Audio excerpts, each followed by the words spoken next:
இப்ப நம்ம எல்லாம் அரசு ஊழியர்கள், அதுல பல்வேறு காம்போசிஷன்ஸ் இருக்கலாம், அது உங்களுக்கு தெரியும், பல வகையா இருக்கலாம். ஆனாலும் நம்ம ஒரு ஓவராலா அரசு ஊழியர். இந்த அரசு ஊழியர்கள் யாரு அப்படின்ற ஒரு கேள்வியை நம்ம எழுப்ப வேண்டியது. இந்த அரசு ஊழியர்கள் நம்ம ஒரு போராட்டம் அறிவிச்ச உடனே என்ன பண்றாங்க, ஊடகங்களும் சரி, இந்த அரசு ஊழியர்களுடைய போராட்டம் எல்லாம் நியாயமே இல்லாதது, வரக்கூடிய வருமானத்துல எல்லாம் எல்லாத்தையும் இவர்களுக்கு தான் நாம் கொடுக்கிறோம், இவங்க மேலும் மேலும் போராடுறாங்க அப்படின்றாங்க. ஆனா இந்த அரசு ஊழியர்கள் யாரு? அவங்க இந்திய குடிமக்கள் தானே. நாம யாரு காட்டுல இருந்து வந்திருக்க சிங்கமும் புலியுமா? இந்திய குடிமக்கள் தான். தமிழகத்தினுடைய பின்தங்கிய கிராம பகுதிகளிலே இருந்து இந்த பிழைக்கு வந்த குடும்பங்கள்.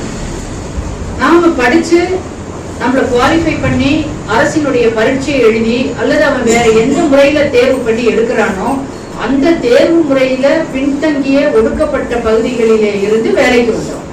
அப்ப எப்படி இந்த அரசு ஊழியர்களுக்கு யார் எல்லாருக்குமே நீங்க செய்றீங்கன்னு சொன்னா, அதே பகுதியில இருந்து வந்த அரசு ஊழியர்களுக்கு செய்வது மட்டும் எப்படி உங்களுக்கு ஆடம்பரமாக தோன்றுகிறது அப்படின்றத நம்ம பார்க்கணும். அப்போ அப்படி ஒரு கருத்து திட்டமிட்டே மக்கள் மத்தியிலே புகுத்தப்படுகின்றது என்பதை நாம் அவர்களுக்கு உணர்த்தி அவர்களை வெளித்தெளிய செய்து நம்மோடு இணைத்துக் கொள்ள வேண்டும். இது நமக்கு ஒரு பெரிய டாஸ்க்.